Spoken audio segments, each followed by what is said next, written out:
Welcome to Channel 44. I am Masiga Shegusembatia to bring you this morning's news update. I'll be joined by Livingstone Kawesi for sign language interpretation and translation. We'll start with what's happening in our nation as revealed in the papers today. In the New Vision, heavy fines for alcohol sales before midday. Sub-counties, municipalities to issue licenses.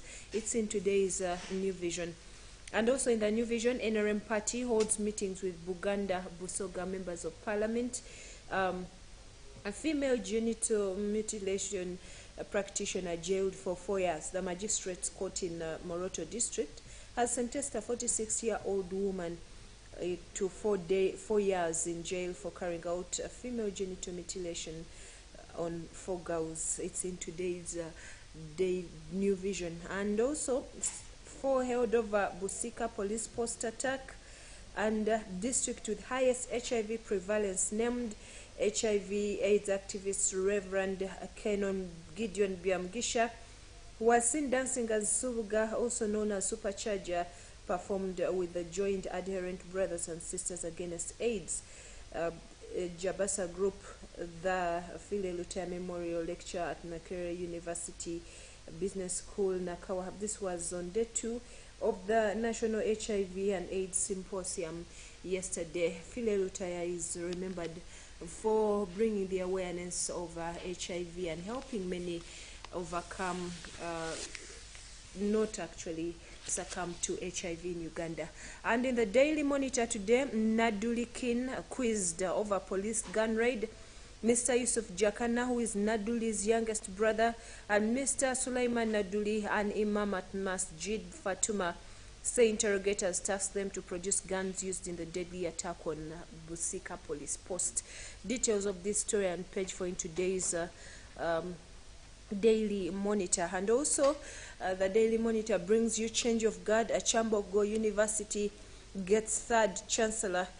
Vice President Jessica Lupo is seen handing over instruments of power to the newly installed Chancellor of Kyambogo University, Professor John Yakobo Okedi, and Kyambogo University yesterday.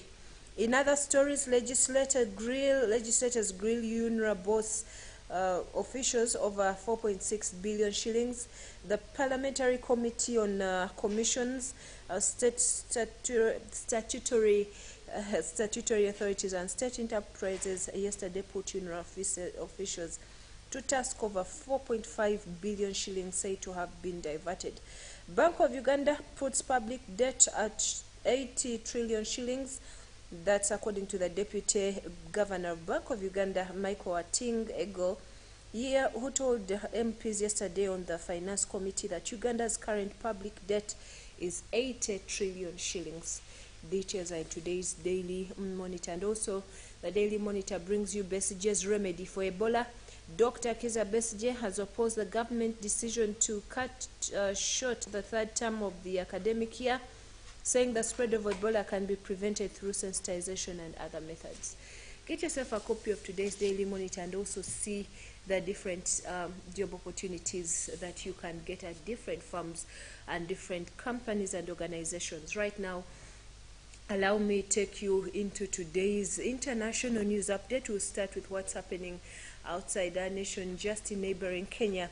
Kenya and South Africa have agreed to a reciprocal visa entry deal, which will be rolled out from January next year. Applicants will get a maximum of 90 days annually.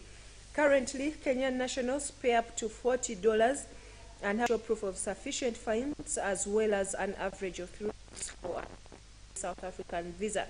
Only travelers staying less than 30 days enjoyed a free pass, but that too attracted a processing fee of about $40. In contrast, South Africans do not require pre-departure visas to travel to Kenya.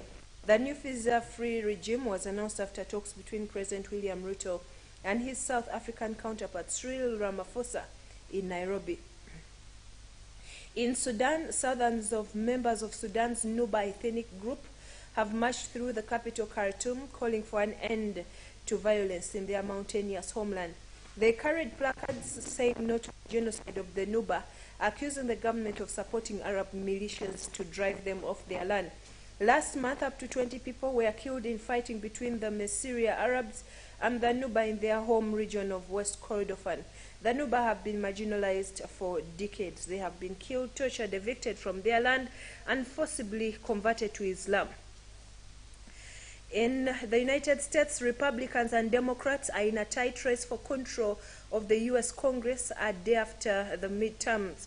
With votes still being counted, Republicans are favorites to win the House of Representatives, but the fight for the Senate is on a knife edge. Democrats have gained a key Senate seat in Pennsylvania, but other two contests remain too close, and one is heading for a runoff vote next month. The economy and abortion were the biggest concerns for voters.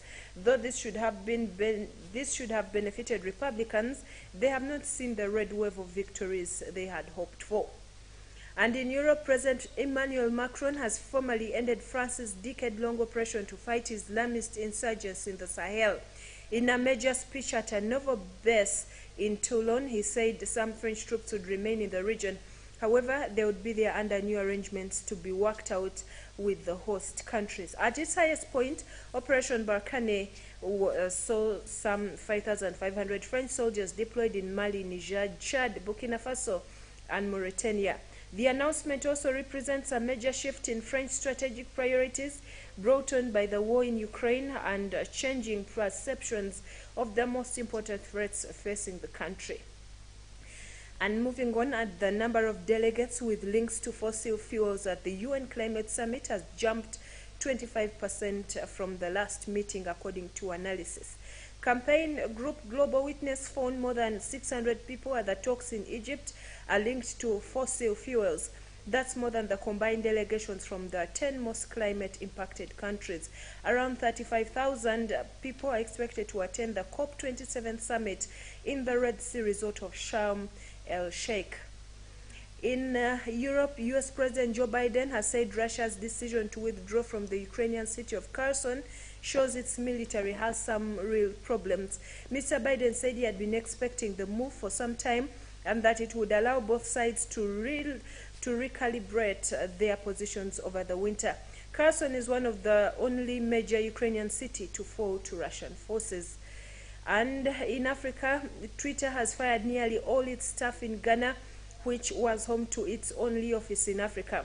The firm is reorganizing its operations as a result of a need to reduce costs. The layoff was part of a global staff cull introduced by new boss Elon Musk. The Ghana office was opened for some fanfare last year, with the company saying it wanted to be more immersed in African conversations. And still in technology, Meta, who owns Facebook, Instagram, and WhatsApp, has announced that it will cut 13% of its workforce. The first mass layoffs in the firm's history will result in 11,000 employees from a worldwide headcount of 87,000 losing their job. Meta Chief Executive Director Mark Zuckerberg said the cuts were the most difficult changes they've made in Meta's history. The news follows major layoffs at Twitter, which cut about half its staff, and other tech firms. And lastly, Binance, the world's biggest cryptocurrency exchange, has walked away from a bailout deal of its smaller rival FTX. Binance said that after due diligence, it would pursue the deal. It said reports of mishandled customer funds and alleged U.S. agency investigations had swayed its decision. FTX had been struggling with a surge in withdrawals that caused liquidity crunch. Concerns about FTX's first financial health reportedly triggered $6 billion of withdrawals in just 3 days. Well, that brings us to the end of this morning's news update. Thank you for watching Channel 44. I remind you that we are sending Christmas to the people of Karamoja. Join us once again. We responded to the Karamoja cry.